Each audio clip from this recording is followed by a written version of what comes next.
Good morning, and please be seated.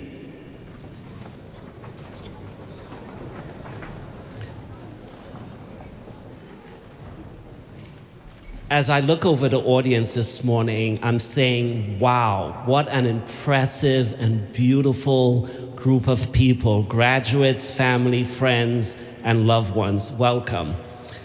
My name is Dexter Voisin, and I'm the Dean of the Jack Joseph and Morton Mandel School of Applied Social Sciences here at Case Western Reserve University. I have the distinct pleasure of saying, welcome to our diploma ceremony of 2023. Welcome.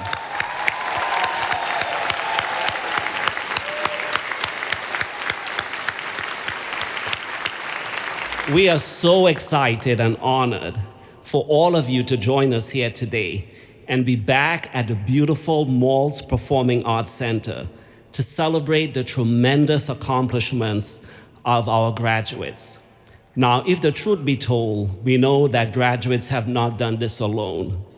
They've been supported by many family, friends, loved ones, and pets, right, to get to this point. So we'd like to thank you for joining us for this special day. 2023 graduates, you have worked incredibly hard.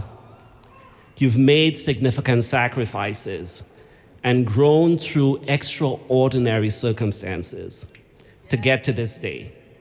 And we want to thank you and all the loved ones who've taken this journey alongside you. Now, it truly takes a village to get our graduates to this point. A village of staff, faculty members, field advisors who've been central to your education and growth. They have worked hard to provide excellent educational opportunities and experiences for you. Faculty members, staff, field advisors, would you please stand so we could acknowledge you? Come on, faculty, staff, field advisors.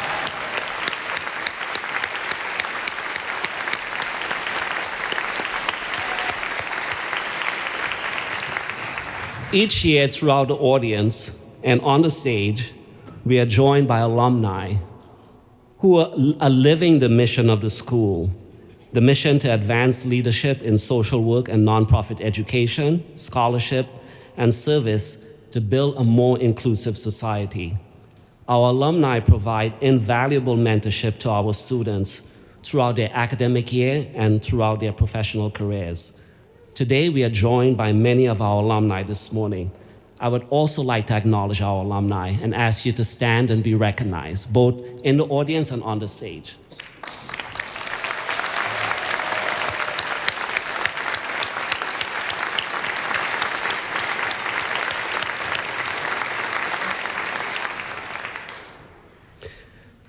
I feel so good saying this, I have to say it at least one more time. 2023 graduates. 2023 graduates. We're here to celebrate your amazing accomplishments.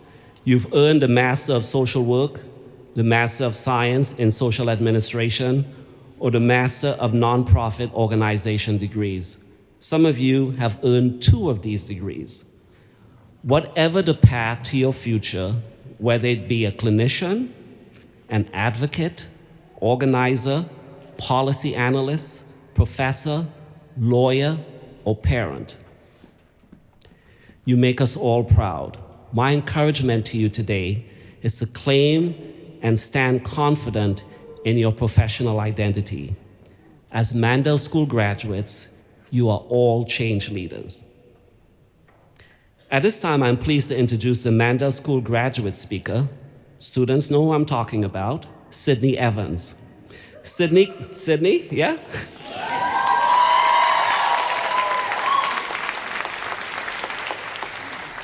Sydney continues to exemplify the strong qualities of a change leader throughout her time at the Mandel School. Please join me in welcoming your student commencement speaker, Sydney Evans.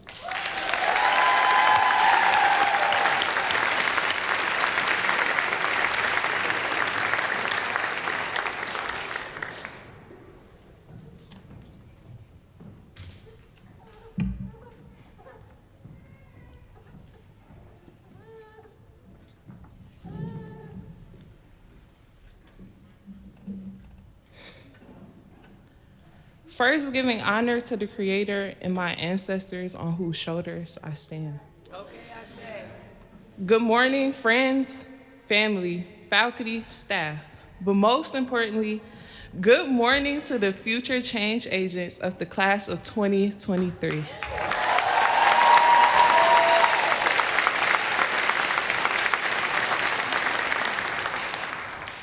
My name is Sydney Naomi Evans. My journey at Jack Joseph Morton Mandel has been nothing short than a blessing. Like others, I remember submitting my application for the program during the lockdown portion of the COVID-19 pandemic. I remember asking myself, what was my purpose? When I think about purpose and passion, I think of it as something that you can no longer see go on in the world. For me, it's the lack of trust between the Black community and the healthcare system. Okay. With my background in public health and being a community health worker, I know with every complex issue, there has to be a complex solution. With that in mind, I knew a master's in social work concentrating in community practice for social change would give me the tools to build that solution. If you knew me and you knew about my first semester, you would know I would have never guessed I would be speaking in front of you today. To make a long story short, it was hard. But being in this program, you are often asked to reflect on personal experiences and challenge your bias. However, there are 3 things that I learned in this program that helped me and my peers develop into the change agents you see today. The first being active listening. In this program, we learned that communication isn't just with our mouths, it's with our 2 eyes and our 2 ears as well. Conversations are not tennis matches, and it's okay for the ball to stay on one side of the court. And sitting in silence is actually a superpower. Our clients trust us. And with our seats at the table, we are responsible for making sure they are heard and affirmed. However, that starts with active listening. Next, my favorite, empathy. Some people may laugh because empathy was one of my hardest things. So, by definition, empathy is the ability to understand another person's thoughts and feelings in a situation from their point of view rather than your own. Within empathy, the biggest lesson I've learned is community members and our clients are the experts of their own stories. Many clients arrive in front of us at various stages of change. Some are ready, some are hesitant, and some simply do not want to be there. However, being a social worker means walking hand in hand with the community or our client and being a flashlight in a time of darkness for some. Last but not least, authenticity. I like to think of all the various theories we learn as recipes in a cookbook. Whether it's cognitive behavioral therapy or appreciative inquiry, the various theoretical frameworks we learn have time after time proven to be transformative. However, any experienced chef, after making a dish multiple times, is comfortable to put the cookbook down. However, some of the most legendary and world-renowned chefs put a twist on timeless recipes. I encourage you all to be authentic, to push the envelope, but within the guidelines and ethics of the National Association of Social Work. But acknowledge that you bring a piece of yourself to your practice. With that, I have one piece of final advice. Stay curious. As social workers, we have devoted ourselves to be lifelong learners. Like my last example, learn and try new theories, but most importantly, ask questions, even if you are scared of the answer. You never know what impact it may have. It has truly been an honor to be able to speak. However, before I leave, I want to say thank you to my village. Thank you to my mom and dad. Thank you for all your words of wisdom. Thank you for all your hope and your love. I want to say thank you to the rest of my family for your encouragement, for your love, and I very much appreciate and love you all. I want to say thank you to my CAP team, which is the Cleveland African American Prostate Cancer Project. Chris and Rebecca, thank you so much for your mentorship. I appreciate everything. I appreciate all the opportunities that you all have given me. I want to say thank you to my preceptor, Ms. B, the toughest lady I know. And I want to say thank you to the faculty and staff of the Mendel School. Last but not least, I want to say thank you to my peers. You have have truly, truly, truly, truly been my favorite part of this experience. And with that, thank you.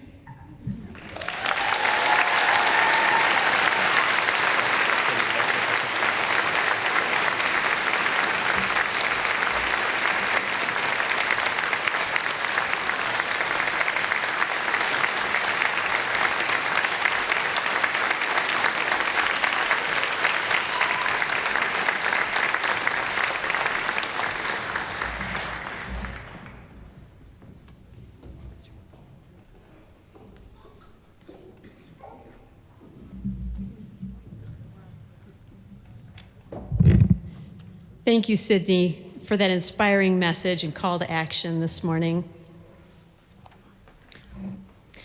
It's wonderful to see so many family members, friends, and colleagues gathered together as we celebrate our amazing Mandel School graduates today. My name is Kim McFarland, and I serve as the Assistant Dean of Student Services and Career Planning for the Mandel School. And it is my honor to now move us into the awards portion of today's program. Recipients, as your name is called, please come to the stage to receive your award. I'm delighted to begin the announcement of student awards with the Irene Saw Gross Award. Mandel School students select this award for a classmate. To introduce the award, I invite Erin Groh, a member of the Mandel Council for Student Community Leadership, to the stage to present the award.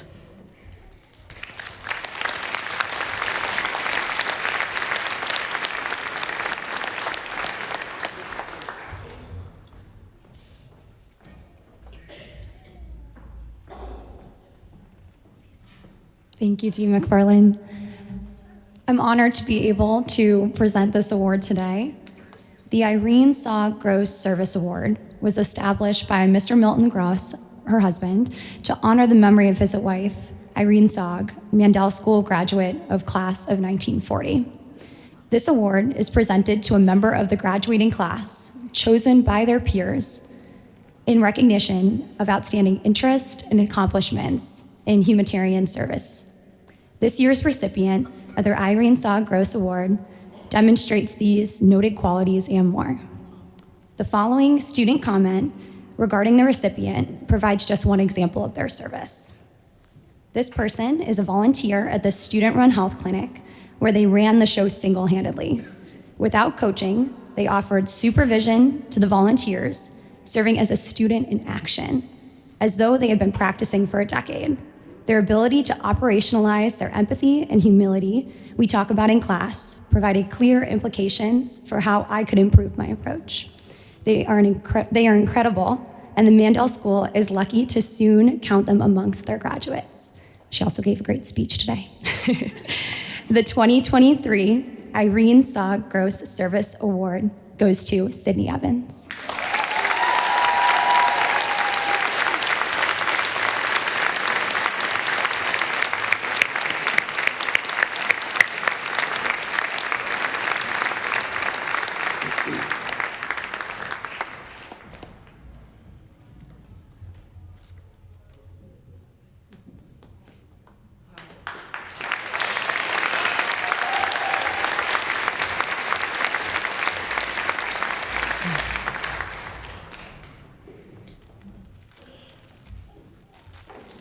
The Sylvia and John A. Yankee Student Community Service Award is presented to a graduate who has actively engaged as a volunteer in one or more successful community service projects or activities while a student at the Mandel School.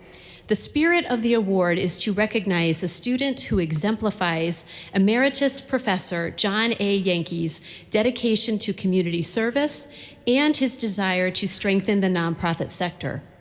The award brings public attention to the extensive commitment of students to the nonprofit sector and provides the opportunity to highlight both the students' involvement and the organization.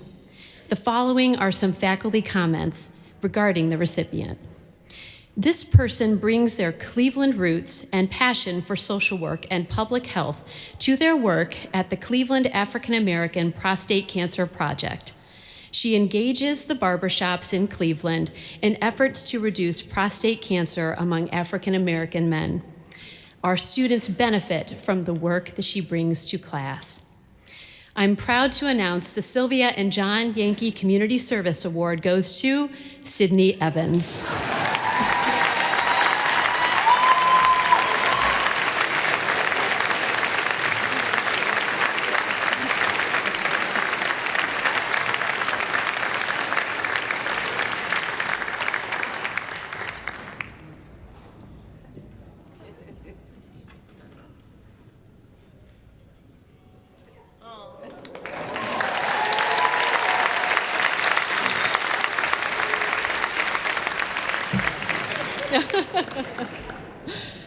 Congratulations again, Sydney.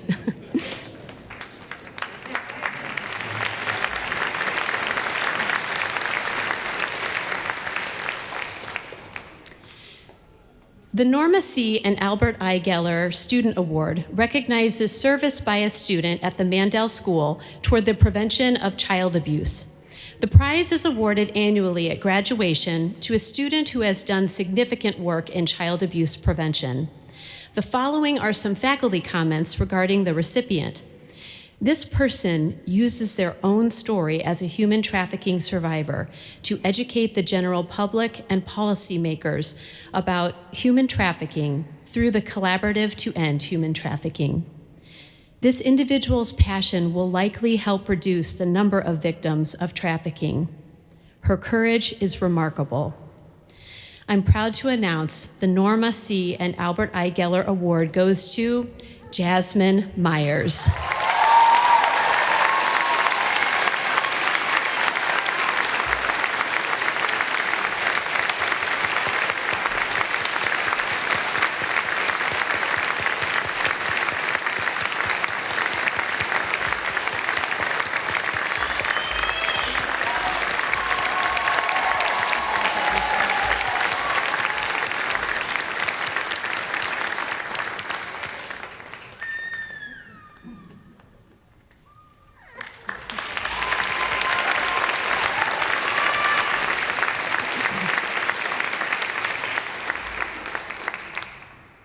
Congratulations, Jasmine. The Mandel School Dean's Award for Outstanding Student Achievement is presented to a graduate whom faculty feel exhibits academic achievement, exceptional service to the school, and exemplary performance in field education. The final award will be presented to an exceptional MSW student with a strong commitment to the school and the community. The following are some faculty comments regarding the recipient.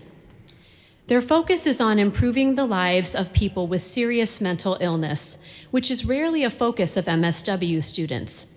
They won the Graduate Level Research Award at the National Association of Social Workers Ohio Conference. They were the only MSW student from the Mandel School to present their research at the National Society of Social Work Research Conference in Phoenix, Arizona, earlier this year. They have served as a student representative on the Mandel School's curriculum committee and have excelled in their field placement work with both Magnolia Clubhouse and Hope Behavioral Health. They are kind, positive, empathic, mature, driven, and hardworking. They are a perfect example of the characteristics of a strong social worker. For accomplishments and leadership, I am pleased to present the 2023 Dean's Award for Outstanding Student Achievement to Anju Kotwani.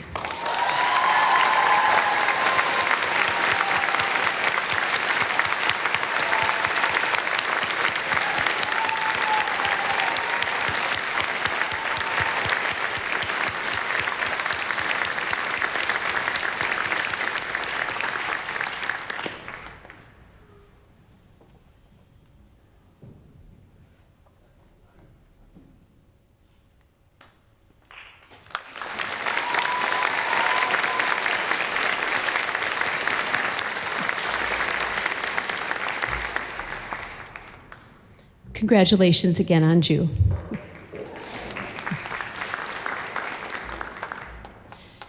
That concludes the student awards portion of our program. Now we will move on to awarding instructors and faculty at the Mandel School who were nominated by this year's graduating class.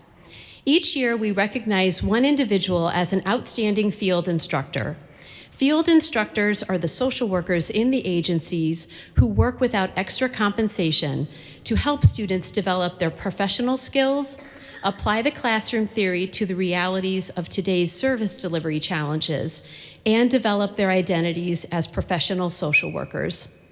They do it because they are committed to students and the future of our profession.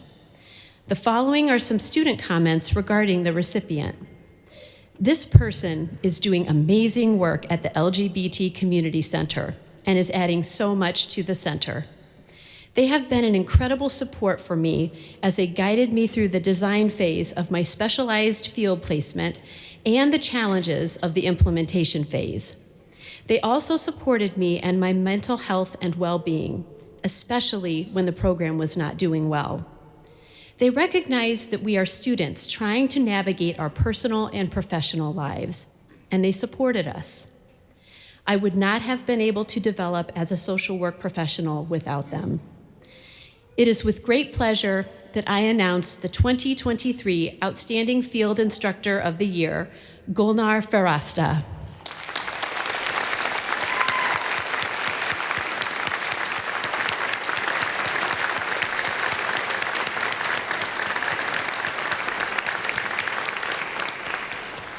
We will provide Gulnar with her award after the ceremony. Thank you all.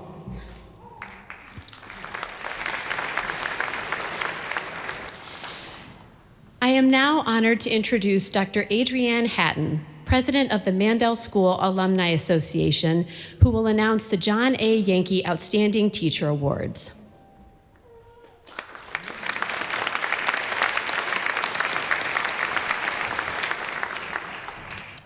Thank you, Assistant Dean McFarland, and greetings to our graduates, guests, and faculty.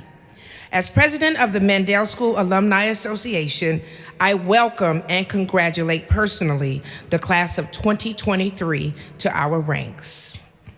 Today, you join over 9,000 Mandel graduates from all 50 states and 41 countries across the world.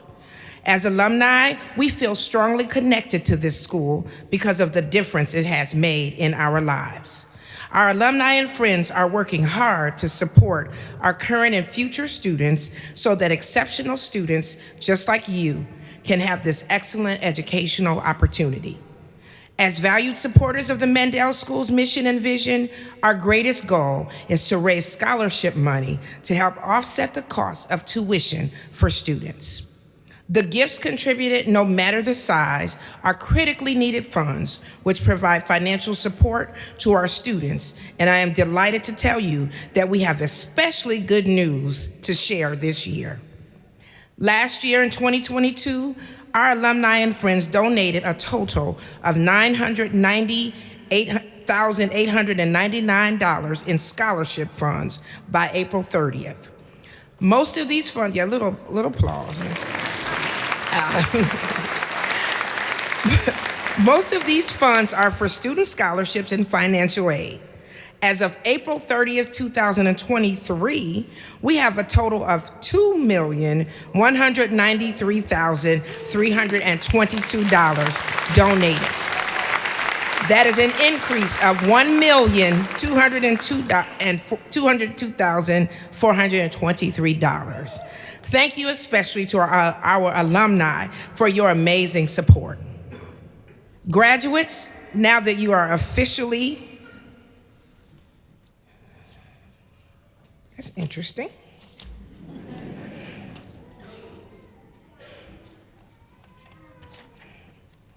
All right, now that you are officially alumni, please consider giving back to the school. You knew that was coming, in whatever capacity works for you.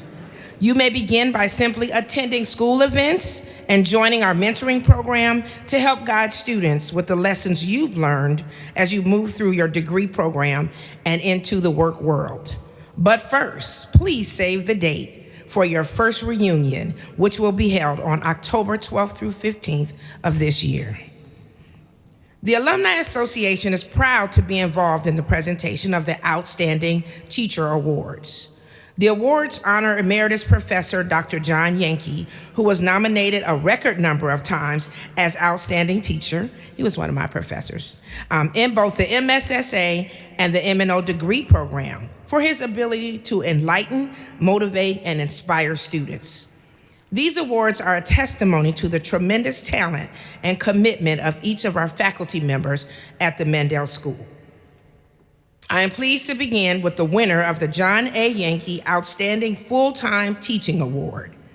In the words of the nominating students, this professor challenged us through educational content and innovative ways of advocacy, motivating students to send emails or texts for advocacy and forging connections with social work agencies such as the Magnolia Clubhouse and incorporating their models in the curriculum.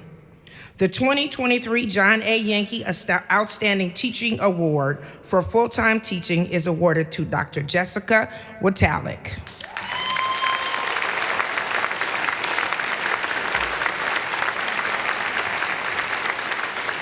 Unfortunately, Professor Witalik could not be with us today. After hearing of this honor, Professor Witalik wrote, "I certainly do not need accolades for teaching, but it does make me feel quite proud to see that students feel welcomed and supported and find my courses to be of value. That is always my goal." We will make sure that Jessica receives her award following the ceremony.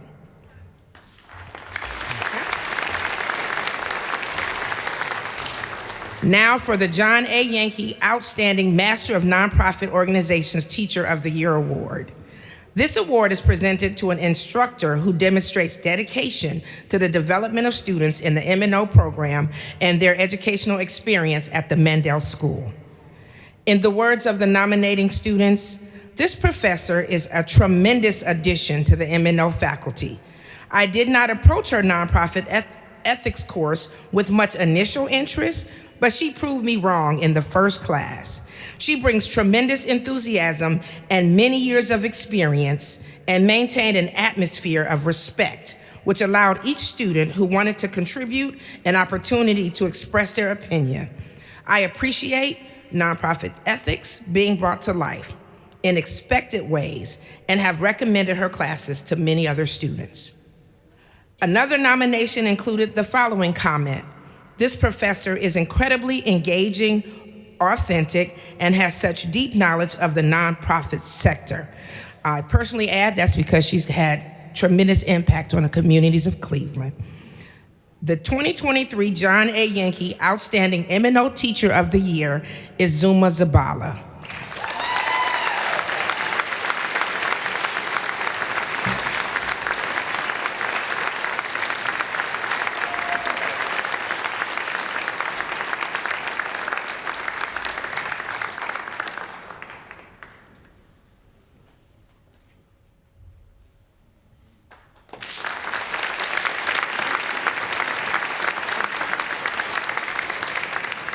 Congratulations to each of the recipients of the Outstanding Teacher Awards.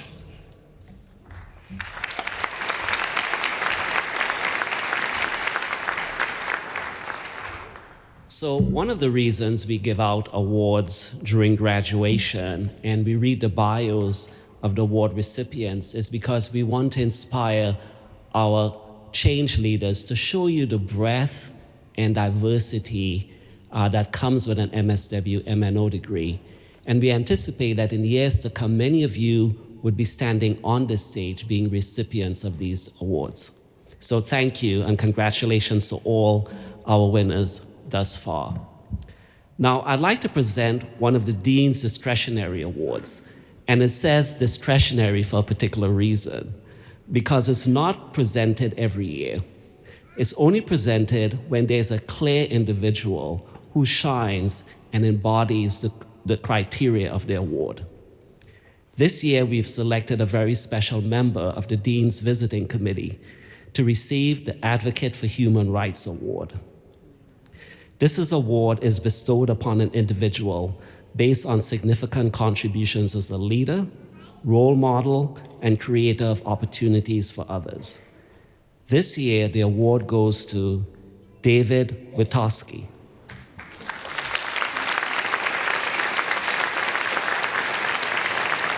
Now, our family, friends, and loved ones, you've been learning alongside your graduates, and you know in the School of Social Work we use pronouns.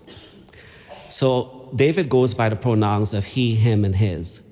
He's Vice President and Compliance Officer at Planned Parenthood of Greater Ohio. He's responsible for corporate compliance and risk management and oversees security and facilities for 17 Planned Parenthood locations throughout Ohio. David earned his Bachelor of Science in Management from Case Western Reserve University in 1985 and received his Master's in Business Administration from Northwestern University's Kellogg School of Management in 2006. David began his career in the nonprofit arts. He was a managing director and later executive and artistic director of the Cleveland International Film Festival, an organization he has served for 17 years. For this work, David received the Case Western Reserve University Young Alumni Award in 2000. He was the first executive director of Cleveland Social Venture Partners, a philanthropic venture fund that cultivates effective philanthropists, strengthens nonprofit, and invests in collaborative solutions to our community's social challenges. Prior to joining Planned Parenthood, David was Regional Vice President at Take Two Health, a division of Walgreens that provides healthcare services to employees of major corporations throughout the US. Now, David, I don't know if you even sleep during the night. I mean, all these accomplishments are so incredible. In addition to his ongoing work on the visiting committee at the Mandel School, David serves on the board of directors and executive committee member at Dance Cleveland. He's a native of North Tonawanda, New York. He and his husband, James Anderson, live in Cleveland Heights, loves to cook, support progressive causes, and are partners at Cleveland Social Ventures Partners. Now, his resume goes on and on and on. These are just a few of the highlights. For these and many other reasons, I'm proud to present the Mandel School's Advocate for Human Rights Award to Mr. David Witowski.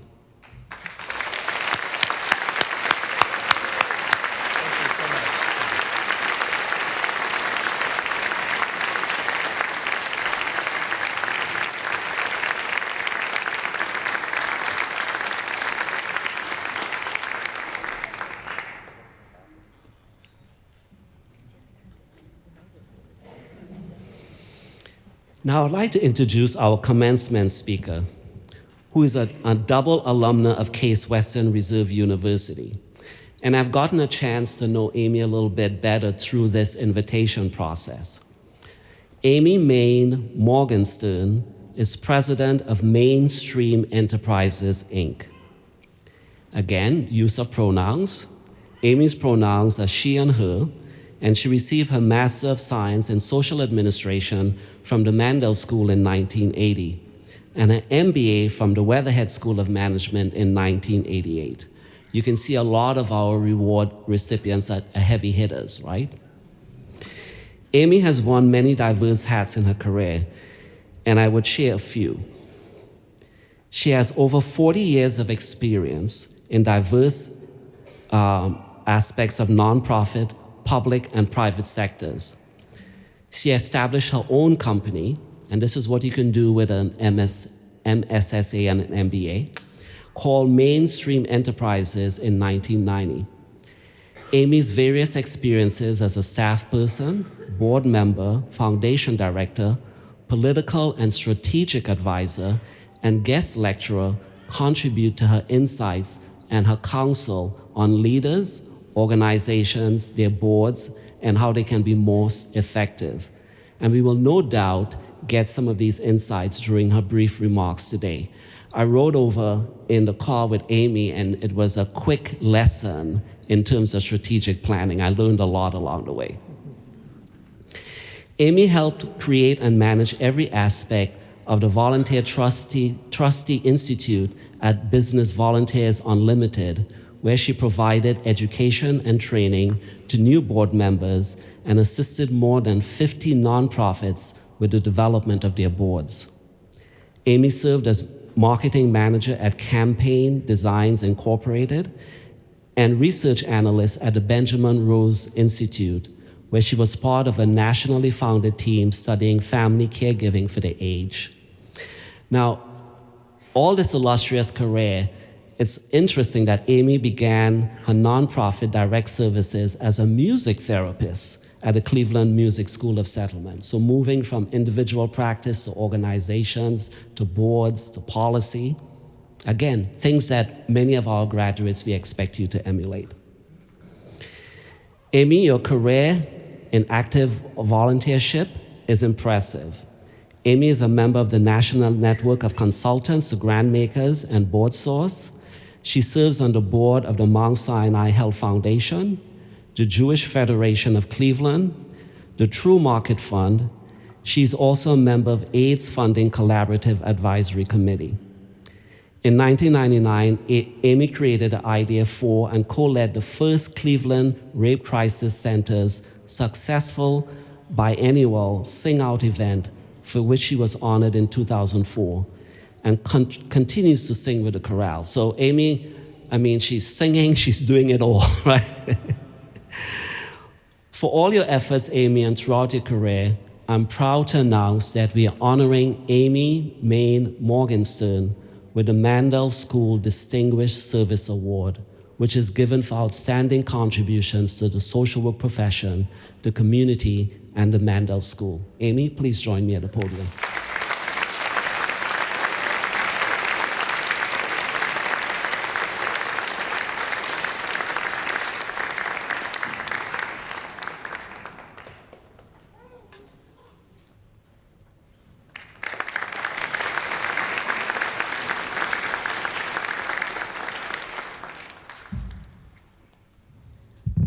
Thank you, Dean, for this very unexpected and extremely meaningful award. Also for that generous introduction. I don't think that I've listened to that many things said about me in decades. I so appreciate it. I am very honored, and including to be invited to speak with you today. When I received the invitation, I learned that hearing from a graduate who had a non-traditional background would be welcomed. Well, many describe the route I've taken as atypical. It is from this perspective and with great humility that I address you today. Each of you will create your own future roadmaps at work, at home, and in the community. I'm going to try to stop this from swinging. Before sharing some of what I've gleaned through my own travels, congratulations to you all. And here's to your proud and supportive family members and friends, many of whom have joined online, and so many of you who are here today in this beautiful Maltz Performing Arts Center. I can only imagine the countless efforts each of you exerted to get to this milestone. Please know how grateful I am for all you'll do to actualize the Mandel School's mission to build a more just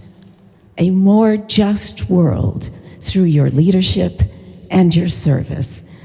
Morton Mandel, of blessed memory, said it so well in 2012 when he was speaking about the transition of the Mandel Center for Nonprofit Organizations to the Mandel School. I quote, "The need for leaders who possess the talent and commitment required to change the world has never been greater. Kudos to you for choosing to apply your educational, professional, and lived experiences to confronting the structural and systemic inequities permeating our society. Your efforts are essential to eliminating economic, racial, and health disparities, such as the higher infant Black mortality rates, deteriorating mental health, substance disorders, and rampant religious, ethnic, and LGBTQ discrimination and acts of hatred are among the serious problems we face. Denial of reproductive rights, deadly gun violence, and the rise in anti-Semitism are horrific. So too are the growing threats to democracy. Today, however, is a day of celebration, so I won't dwell on these extremely troubling issues. My remarks will focus on what's inspired and guided my educational career and my volunteer choices. 3 themes underpin them all. And Sydney, your remarks were so beautiful. You're going to hear echoed several of the insights that you shared with us earlier. The first is a both and instead of an either or mindset.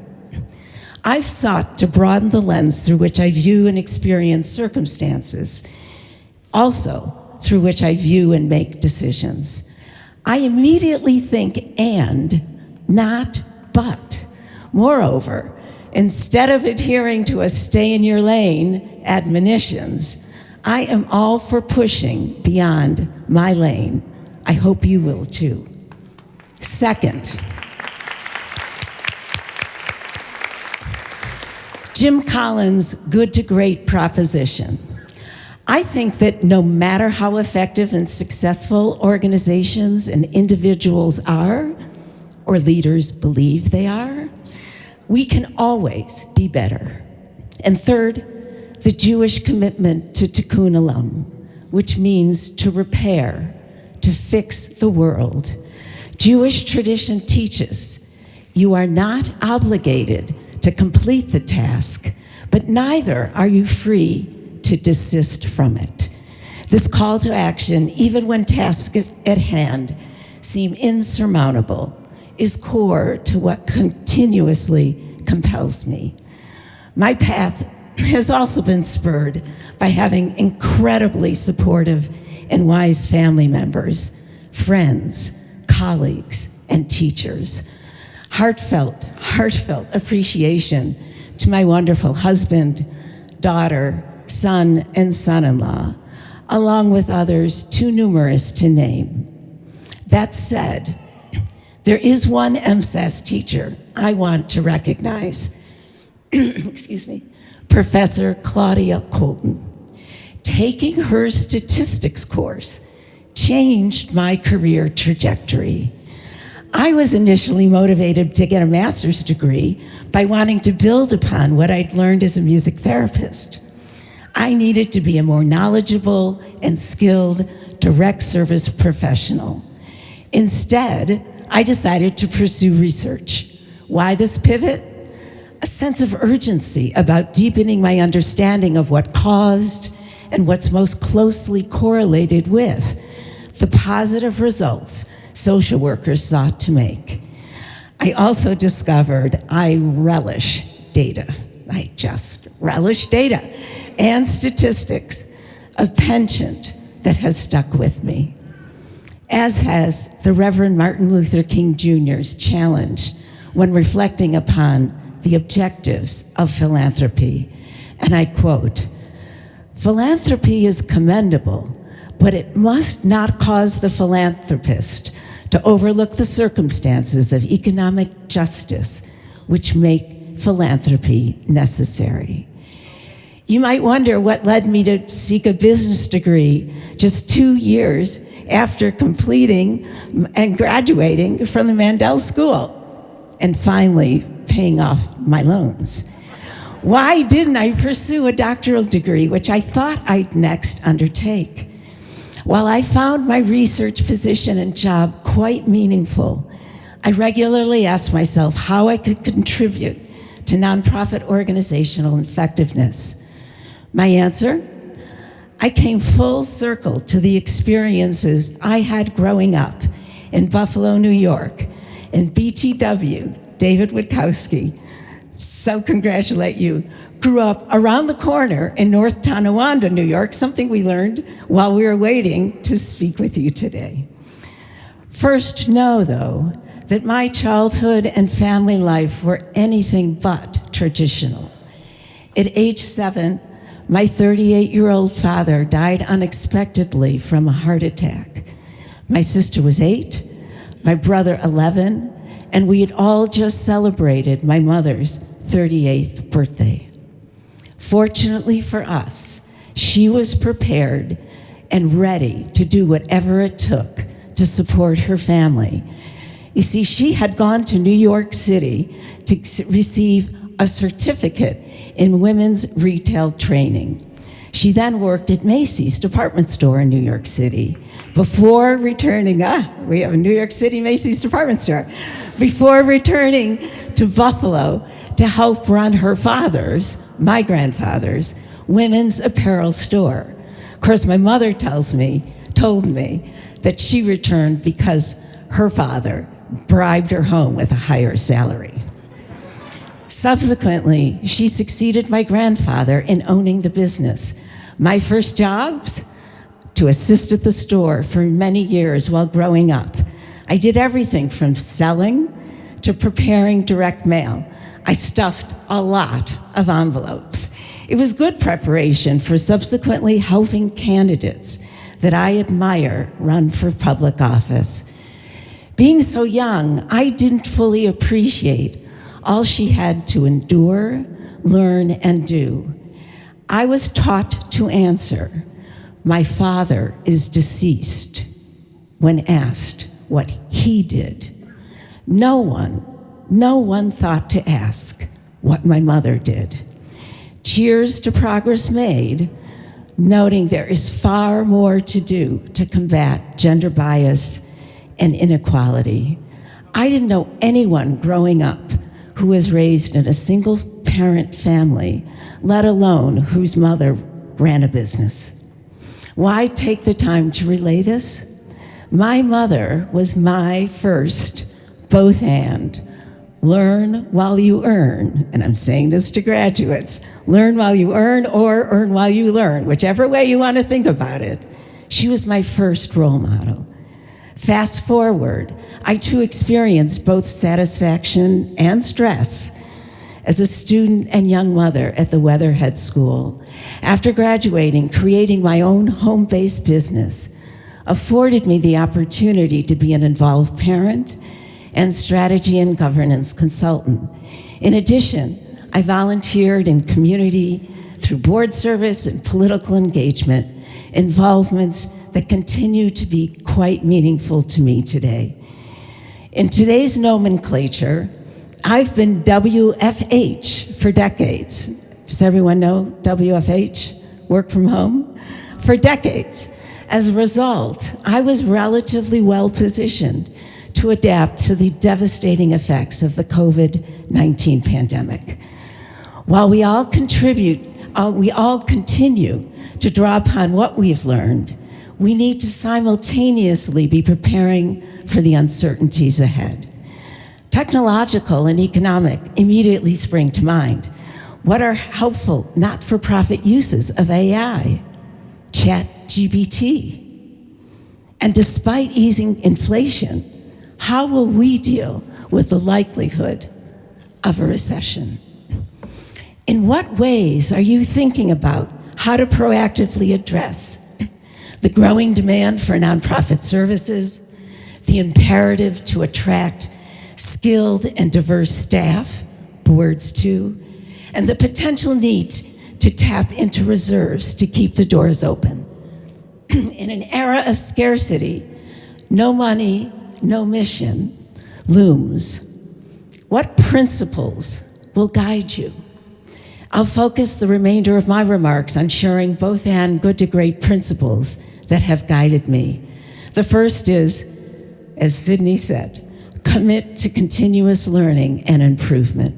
Second, set context and expectations to inform decision-making. And third, take a networked, collaborative approach to advancing solutions. Underpinning all three is the theory that high-performing organizations are built on positive relationships among staff, between board and staff, and with strategic partners. Trust and respect for one another are essential.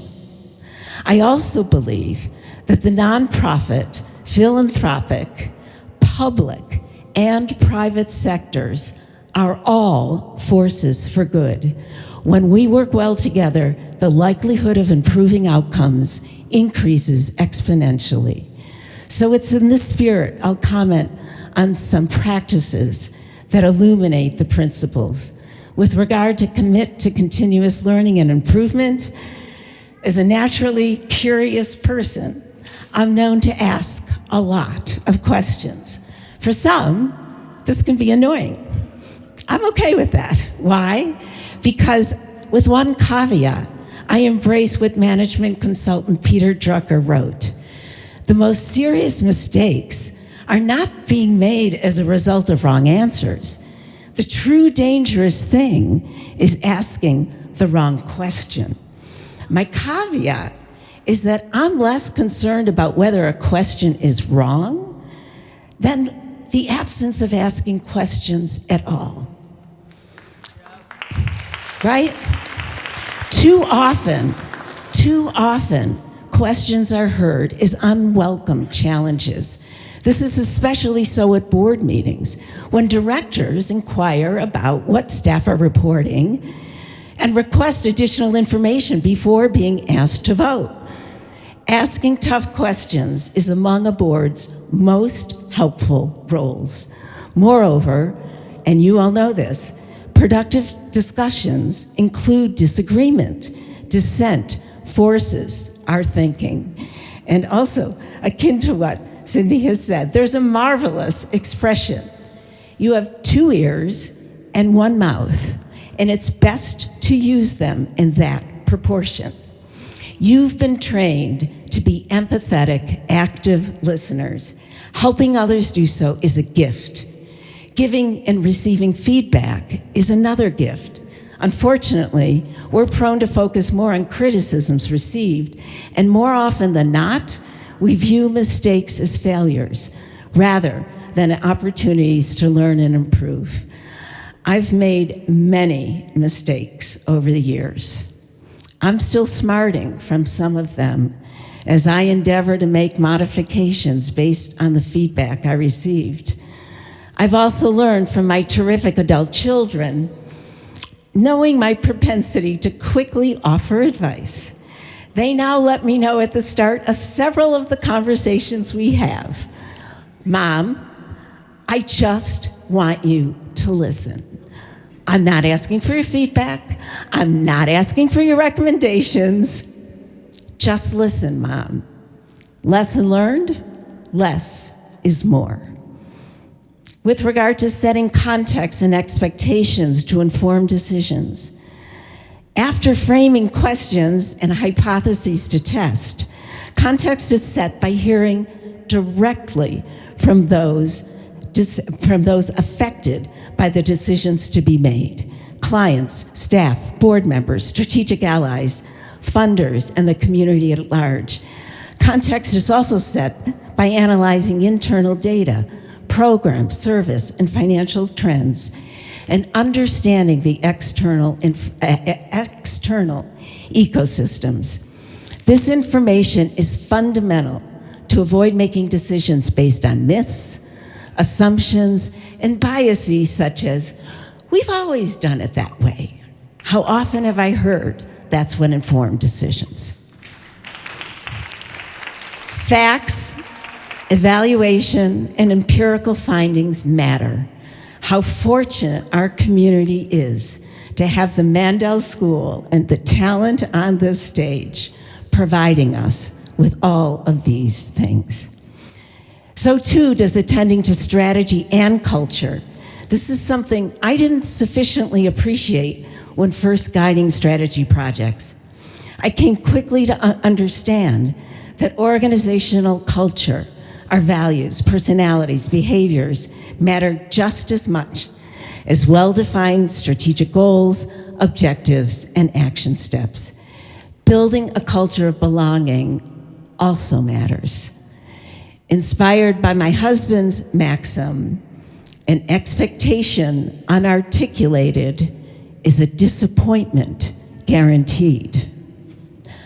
I'm intentional about taking the upfront time necessary to establish what will guide decisions and discussions.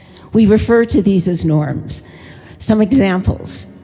1, attend to what is said, not who said it, to help level set a group's power dynamics. I let leaders know I will assert that everyone's opinion matters. Their ideas, their views, not just leaders, need to be welcomed, heard, and respected. 2, distinguish between consensus and unanimity. We often use these synonymously within the sector. They are not the same. So a priori, anyone with whom you're engaged, first determine what's the threshold for approving and moving a recommendation forward. Is it 80%? 90%? Remember, 100% is unanimity. It's hard to achieve that level. I've worked with groups who are approaching and addressing such contentious issues that they determine 50 plus 1%, we're good to go. We're going to move forward based on that. 3rd, clarify and agree on to what end and why, before how and how much. And 4th, laugh. Levity, it goes such a long way to building relationships and reducing tensions. Sometimes I found we in the sector, and for good reason, we take ourselves very seriously. Levity, it matters too. When considering the benefits of setting expectations in context, I think of Maya Angelou's encouraging words, quote, "Do the best you can until you know better. Then when you know better, do better."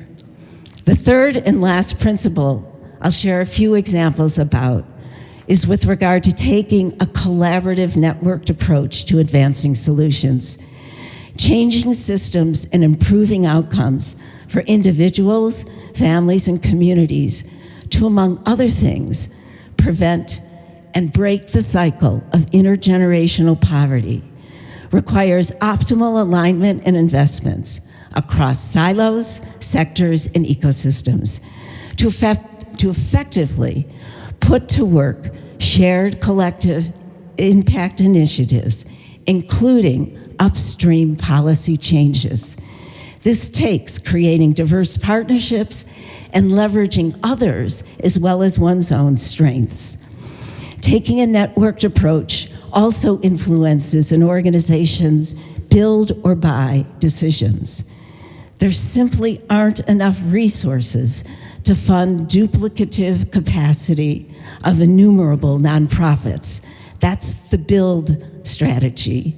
Think about what you can buy from others because they do what you want to do really well. The need to shift to a networked approach is greater than ever. This takes moving from ownership and decision-making by a single expert to ownership, expertise, and decision-making distributed and shared across multiple actors, all of you who are sitting in this room. It also takes not being preoccupied with who gets the credit. In conclusion, having shared 3 of my both and good to great principles, my question for each of you, what are or will be your guiding principles? Should our paths cross in the future, and I certainly hope they do, because you've decided to live, work, and play in Cleveland, I would love to hear what guides you. I welcome learning what inspires you and what you'll do to champion improving the world. Congratulations.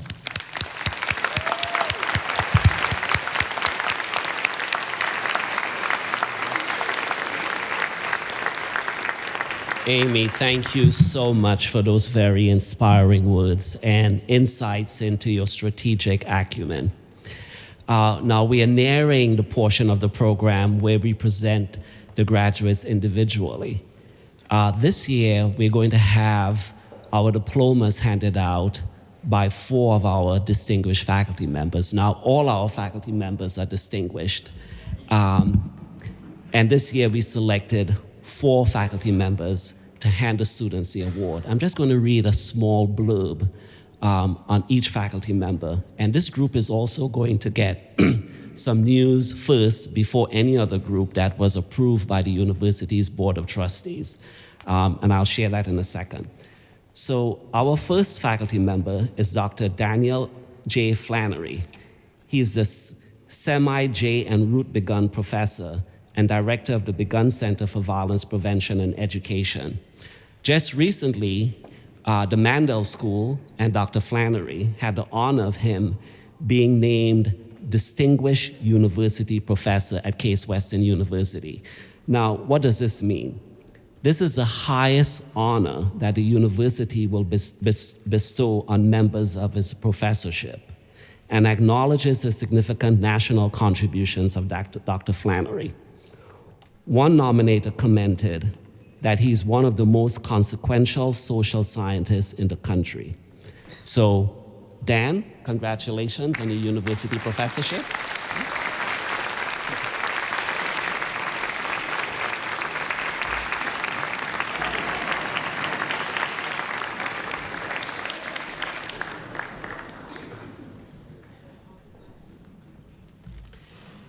The second highest honor are the endowed professorships, and this is the news that was just confirmed late yesterday evening by the University Board of Trustees. We have 2 professors who are going to be appointed into this professorship for a 5-year term. It's named in honor of Grace Longwell Coyle, 1892 to 1962, who made a profound impact on the study of social work, group work, and its practice. Her books and presentations were seminal in promoting group work education and the important analysis of group work leadership and group dynamics. We are delighted to appoint, as I've mentioned, 2 of our dedicated faculty members. This professorship honors dedicated service to the Mandel School. The first holder of this chair would be Sharon E. Milligan, who joined the Mandel School in 1982. Dr. Milligan has devoted much of her academic career to institution building, to the college and to the university. She was promoted to associate professor with tenure in 1998 and became the chair of the MSSA program from 1989 to 1990.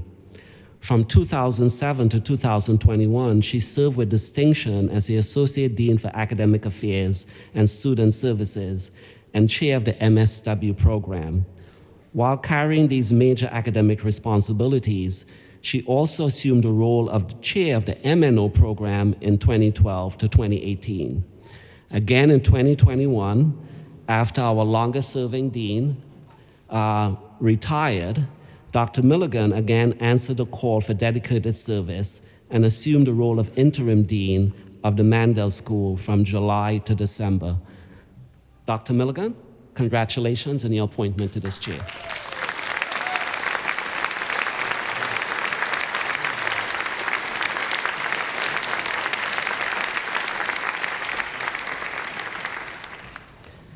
The second holder of this chair joined the Mandel School in 2001 as a senior research associate and became an associate professor with tenure in 2017, and tenured, in 2020. He has authored more than 60 peer-reviewed publications, generated more than $15 million in extramural grant funding, and has been a co-principal and co-principal investigator on numerous grants. Dr. Robert Fisher has served as the director of the MNO program since 2012 and was appointed chair of the program in 2018.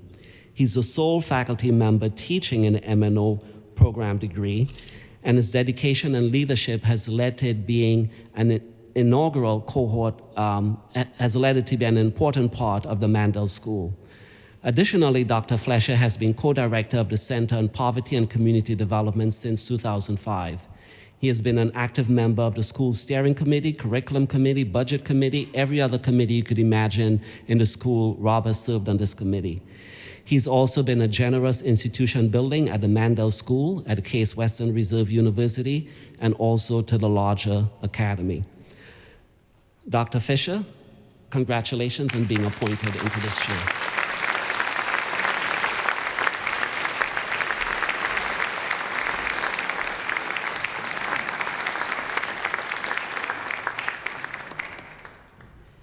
And our final faculty member, who is going to be handing out diplomas today, is our own beloved Dr. Kathleen Farkas. She has joined the Mandel School over 35 years of dedicated service. And at the end of June, she will retire after a distinguished contribution to the Mandel School and to the Academy. And Kathy's affiliation goes way back as I'm not going to say how far, okay? But Kathy was a doctoral student at the Mandel School, all right? So her affiliation extends well beyond the 35 years. Kathy's scholarship is prolific, her contribution to social work ethics, and in so many other areas. But over the past year and a half, I've gotten to know Kathy a little bit better, and these are some of the comments. Kathy, we are forever grateful to all your dedication to students, the alumni, the Mandel School. Thank you for teaching and guiding us and giving so selflessly of yourself, with grace, with compassion, with intellect. We've all learned valuable lessons from your experience. We'd like to honor Kathy and her retirement. And Kathy, please join me to the front. I'm going to ask the audience, Kathy is going to hate me for this. If you can please stand and let's just acknowledge Kathy's contribution.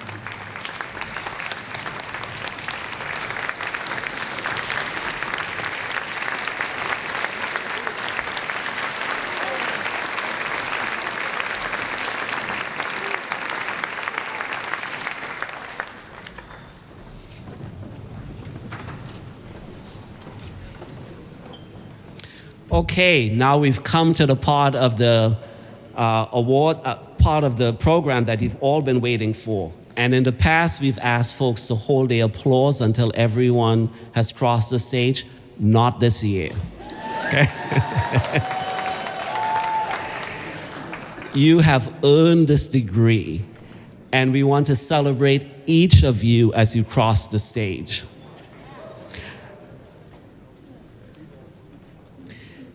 Now, as we've heard today that you're just beginning a lifelong journey for each of you in terms of what a career in social work and nonprofit management can look like. You've all earned this degree, and we're going to ask you to enter stage. My right, your left. Your name would be announced at the podium. You'd come to this point, take a picture, and then you'll exit my stage left. So I'm going to turn it over for the announcement of the candidates.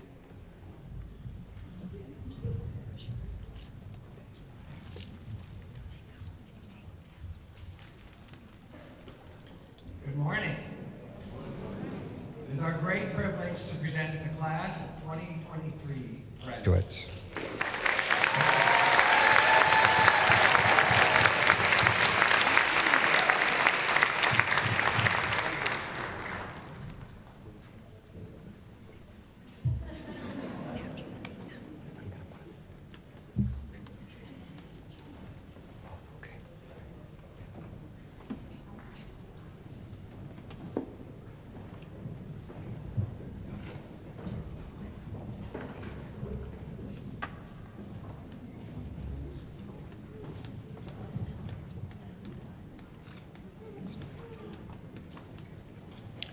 Lois Achu.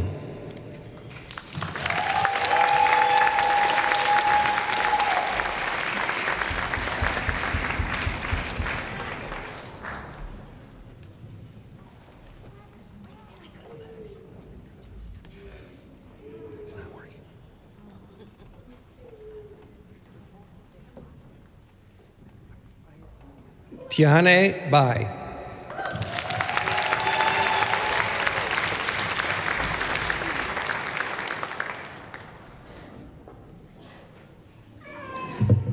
Ellen Baker.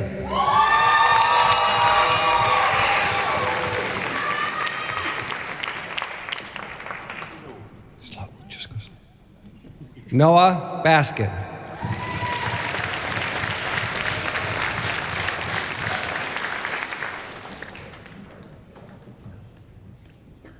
Jesse Bassett.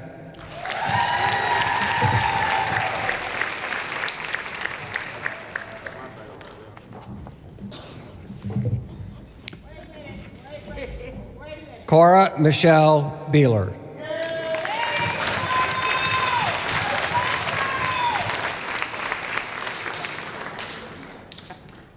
Sarah Elizabeth Brandt.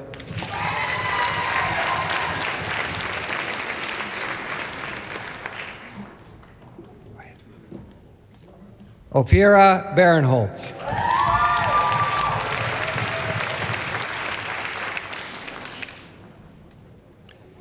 Cherise Cortland Bluford.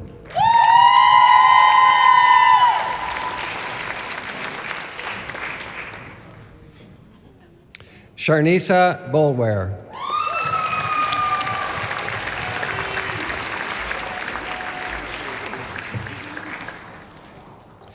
Trisha Marie Bravi.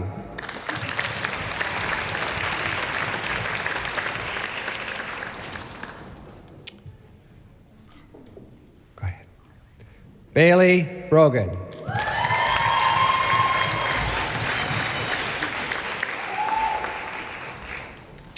Monique Brown. Monica.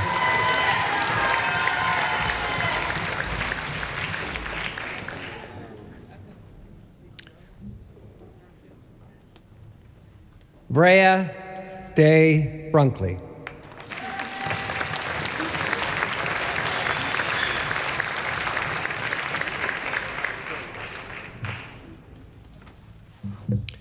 Luz Elena Camacho.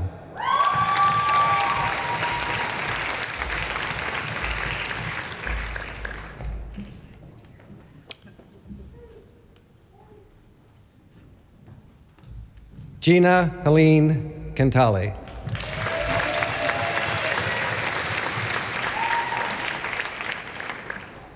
Summer Cantor.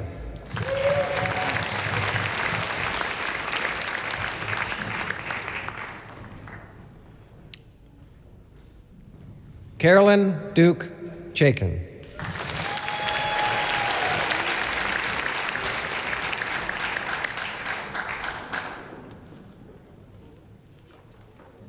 Chenyi Cheng.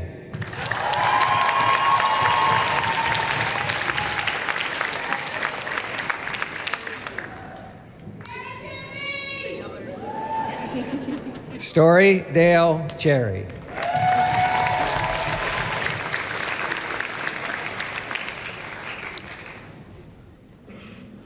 Kristen Clark.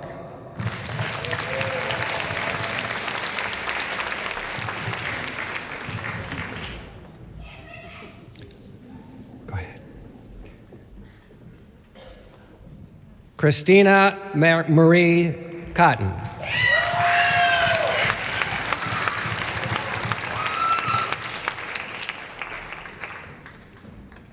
Nicole Francis Corey.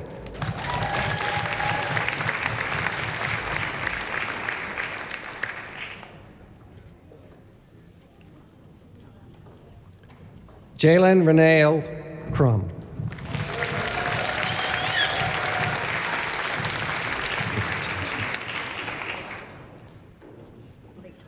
Jasmine Cuenca.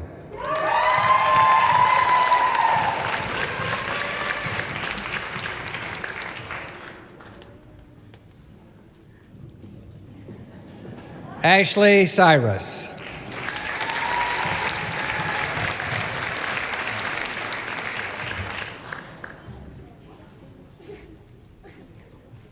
Ray Dameron.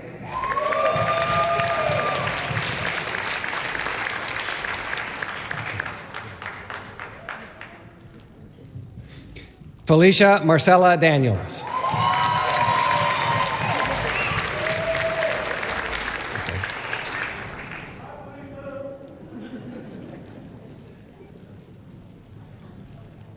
Amanda Lee DeWoodry.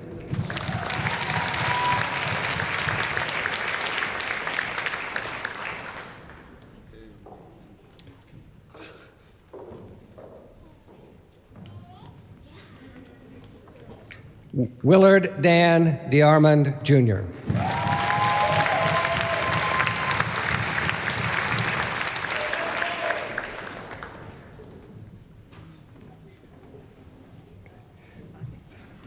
Jacqueline Olivia Dunbar.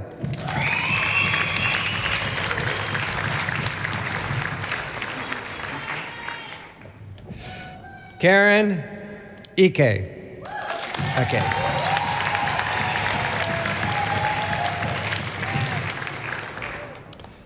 Dr. Dan Flannery will present the next graduates with their diplomas.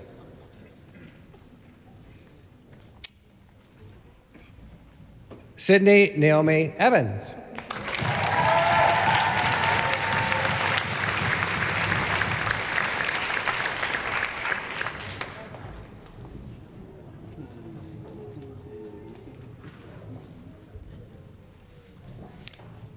Adriana Feliciano.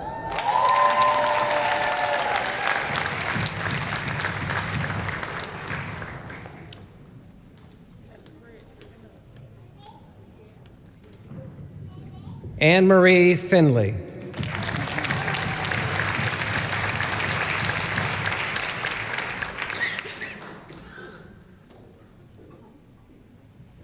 Congratulations.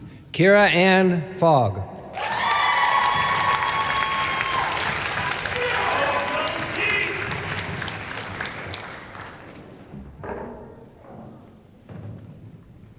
Michael Gagnon.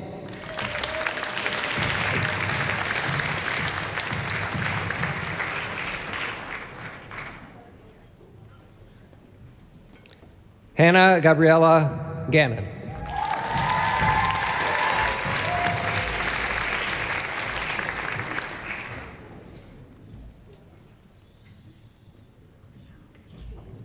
Abigail Gariantes.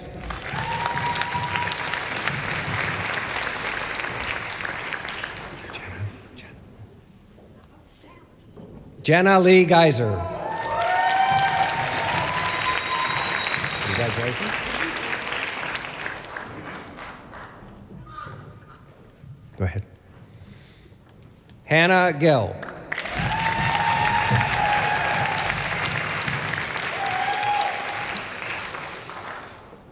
Megan Carol Gillespie.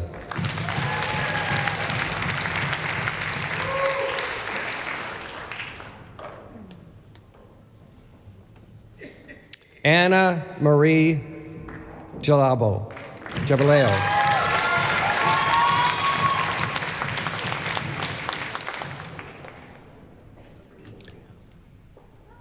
Anna Sophia Godek.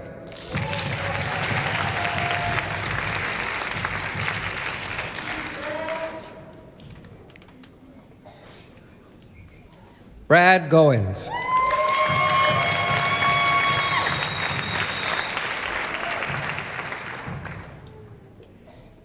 Congratulations. Mendel Joseph Greenberg.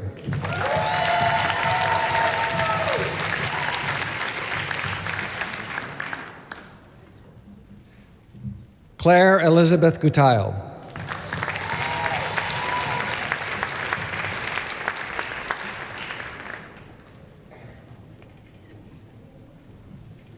Lydia Hessler.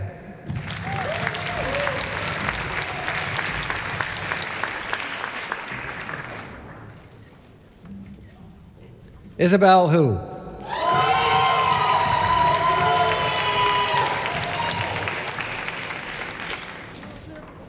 Sarita Huff.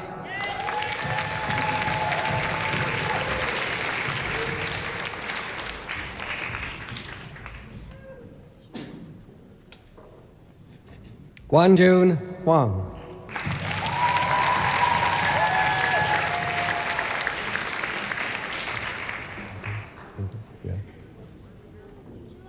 Stephanie Ingledew.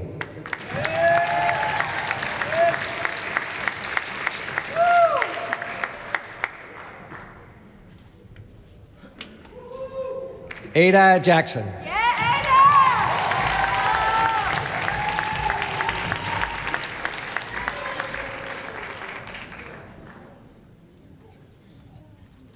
Diane Jackson.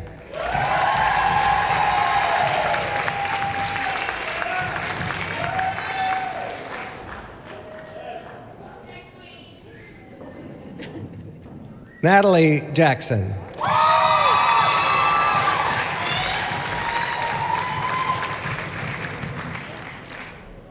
Michaela Catherine Jackson Smith. Okay,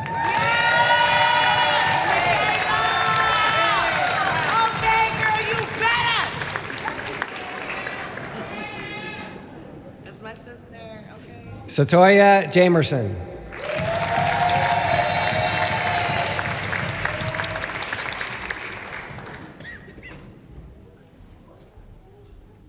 Paige Jennings.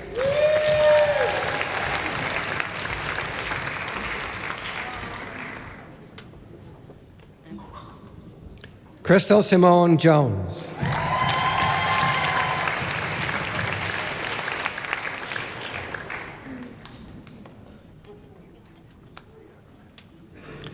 Kelsey Jean Jorgensen.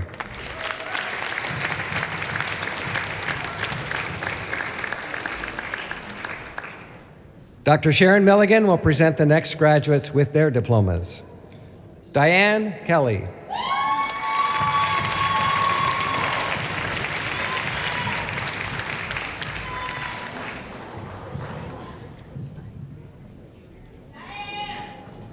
Rachel Renee Kelly.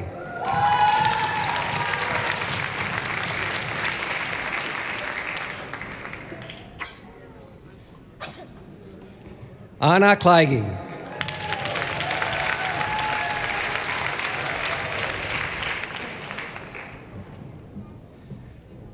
Yes, Mikey. Tia Christina Gamble Kosianik.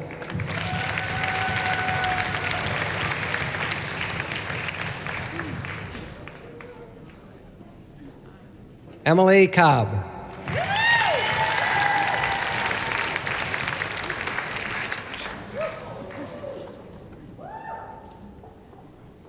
Anju Katwani.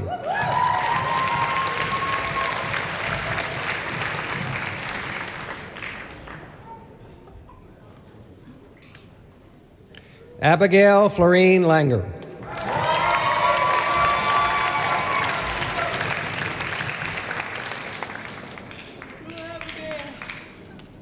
Caitlin Lennon.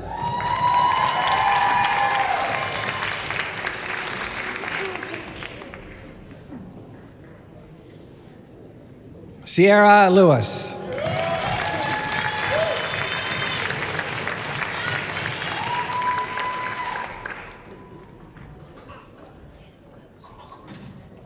Stacy Jean Lotz.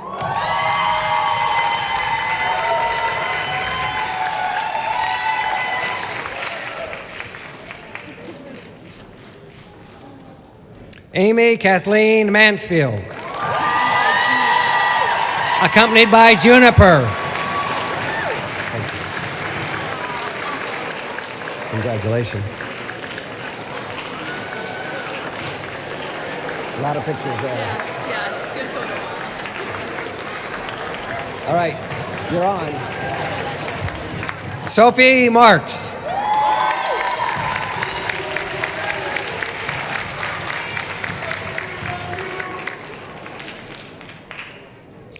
Katayun May.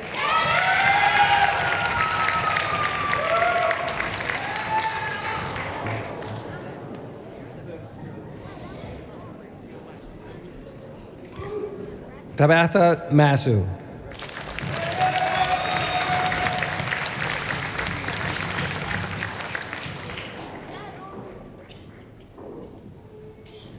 Caitlin Ty McGillicuddy.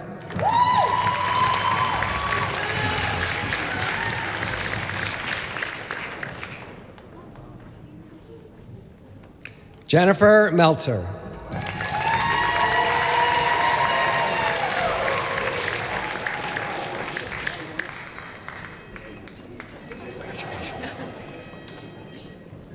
Maeve Matheny.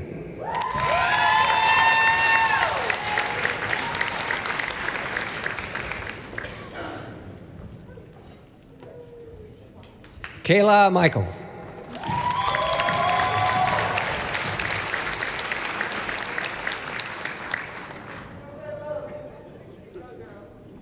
Haley Elizabeth Malloy.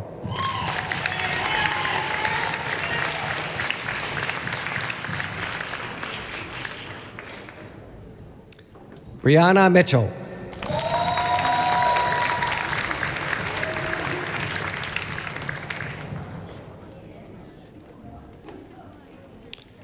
Christy Lynn Moody.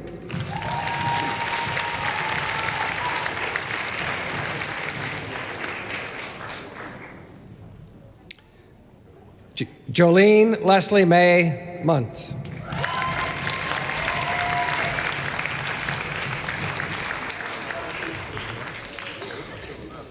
Jessica Leah Mergel.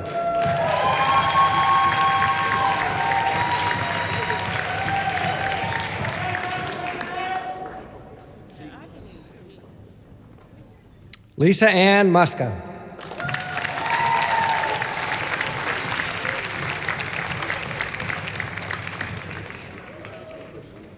Jasmine Nicole Myers.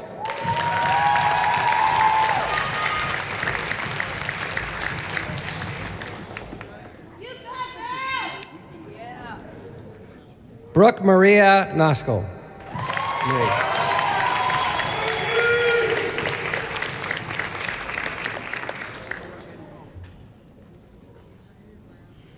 Nicole O'Reilly.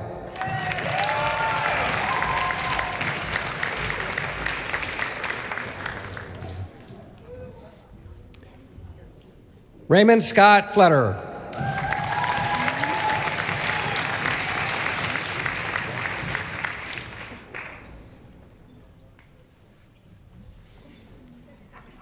Vaishnaviva Ragafram.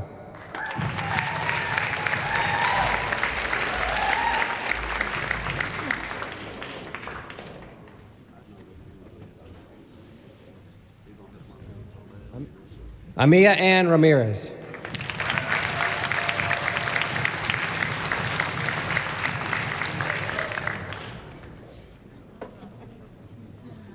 Catherine Ann Rao.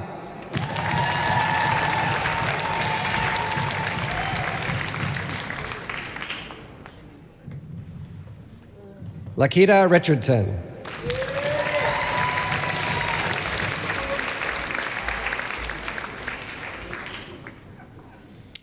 Dr. Robert Fisher will present the next graduates with their diplomas. Prudence Cecilia Gordon Riva.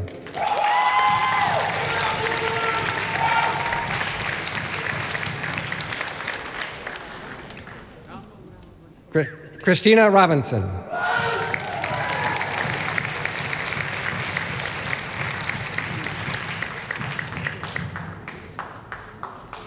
Rachel Jamila Robinson.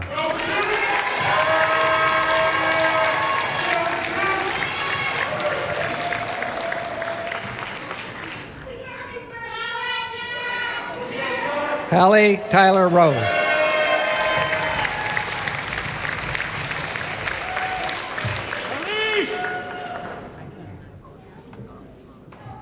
Glad you're here. Natasha Saraswati Rupani.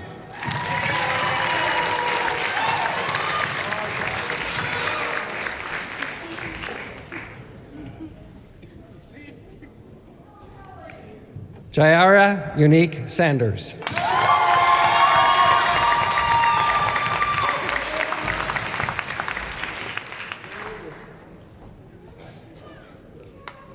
Piper Justine Sereno.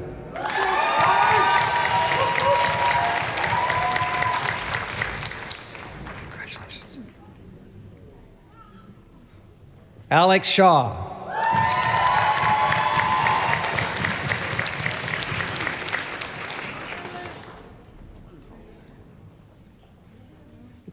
Lauren Elizabeth Simpkins.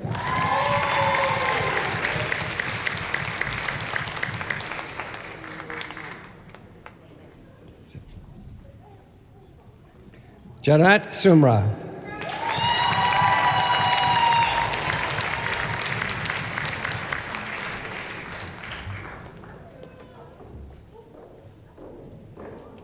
Sundong Jun.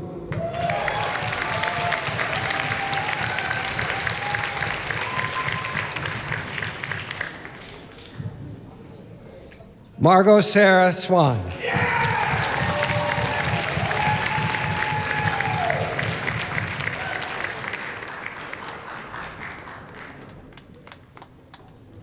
Gwendolyn Grace Terry.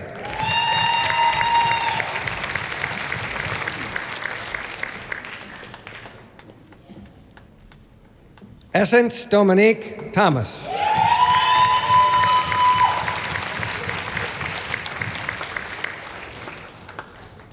Peter James Thomas.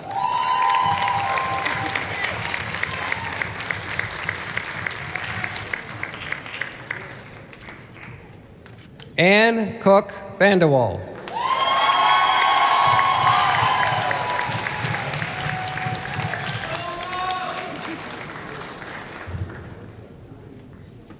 Audrey Marie Vandervelde.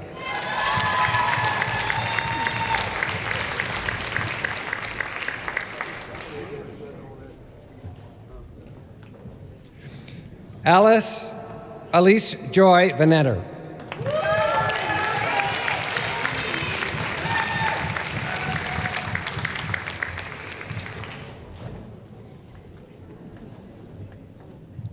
Jennifer Benson.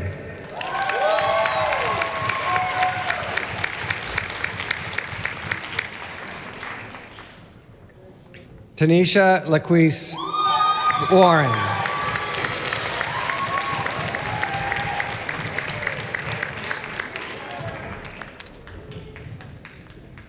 Roberta Ann Wassel.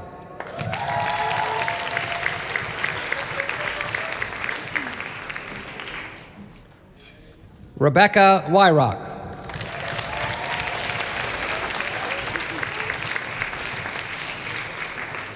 Michelle Marie West.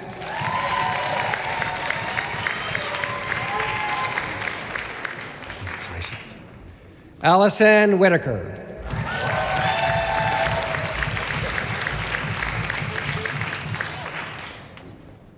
Juliana Monique Wilder.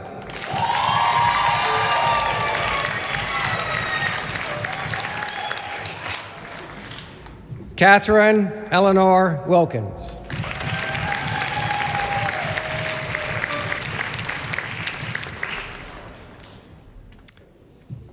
Fayron Young.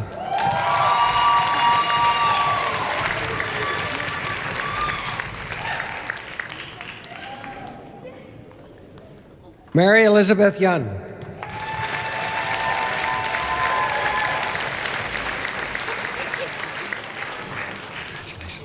Michael John Zaleski.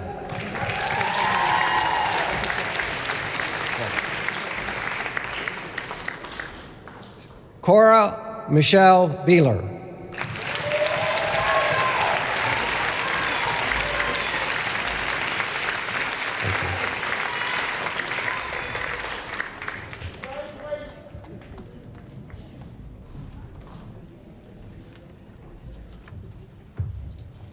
Let's give one more hand again to our graduating class of 2022.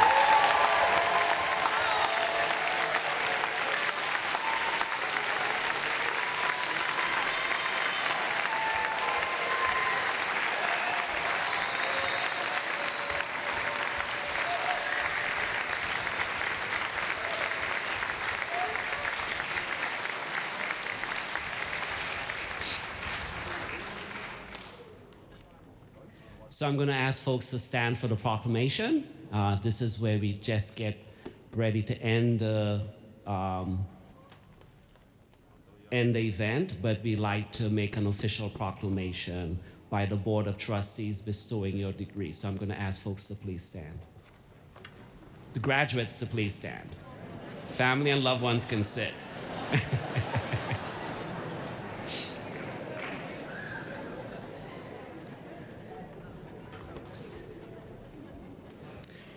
All right, this is where I'm supposed to sound very officious, okay? By order of the Board of Trustees and by virtue of the authority invested in me, I now confer upon these candidates the degree of Master of Social Work, Master of Science and Social Administration, or Master of Nonprofit Organizations, and admit them to the honors, rights, privileges, and obligations pertaining thereto. So please let's give our graduates one more hand.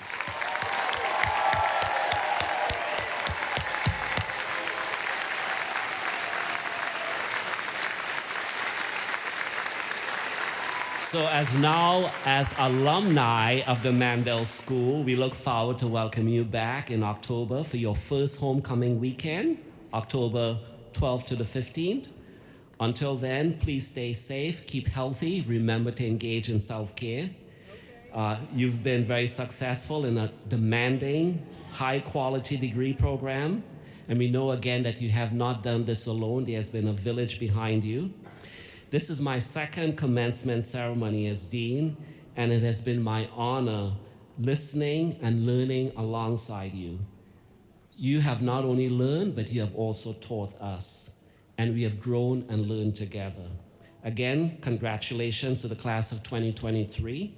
We're going to ask you to remain seated until the platform party exits the stage, and then we'll have a clap out to our graduates as they, we're going to have a clap out. This is all about you, right? We do this all for you. So at the end of the ceremony, as you exit, we'll have a clap out by the faculty and staff. So again, this concludes the ceremony, and congratulations to our graduates.